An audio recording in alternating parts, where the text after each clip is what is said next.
বান্দরবানে প্রথমবার নির্মাণ হচ্ছে আধুনিক প্ল্যান্ট টিস্যু কালচার ল্যাবরেটরি, যা চালু হলে রোগমুক্ত ও উন্নত মানের চারা উৎপাদন বাড়বে, বদলে যাবে 3 পার্বত্য জেলায় লক্ষাধিক কৃষির চিত্র।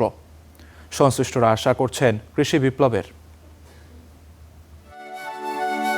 পাহাড়ের ঢালে সারি সারি বাগান, কমলা, আনারস, কলা, ড্রাগন ফল সহ নানা ধরনের ফল ও কৃষি পণ্যের চাষ হয় বান্দরবানে। তবে উন্নত মানের ও রোগমুক্ত চারা সংগ্রহে এখনও অনেকটাই নির্ভর করতে হয় বাইরের জেলার উপর। আর সেই পুরনো পদ্ধতিতেই প্যাকেজিং করে চারা রাখতে হয় দীর্ঘমেয়াদে।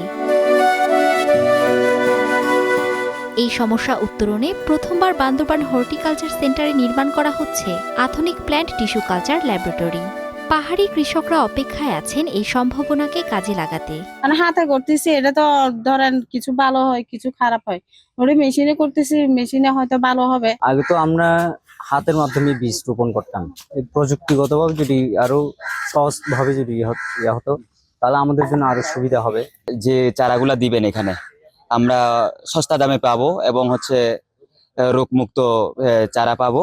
আমাদের জন্য উপকার হবে কৃষি কাজের জন্য, আবার এগুলা তো উপকারও হবে না। যে হর্টিকালচার থেকে যে টিস্যু কালচারের এটা কৃষকদের জন্য খুব উপকারী জিনিস। ল্যাবটি চালু হলে প্রতি বছর উৎপাদন করা যাবে 12 লক্ষ চারা। এতে 3 পার্বত্য জেলায় কৃষি বিপ্লব হবে বলে আশা সংশ্লিষ্টদের। যারা কৃষক আছেন বা চাষি আছেন, ওনারা কিন্তু অতি অল্প দামে চারা এখান থেকে ক্রয় করতে পারবে এবং এর মাধ্যমে কিন্তু কৃষির উৎপাদন ব্যাপক হারে বেড়ে যাবে এবং এই বান্দরবান তথা আমাদের এই 3টা পার্বত্য জেলা এবং সারা বাংলাদেশে কৃষিতে একটা বৈপ্লবিক পরিবর্তন সাধিত হবে।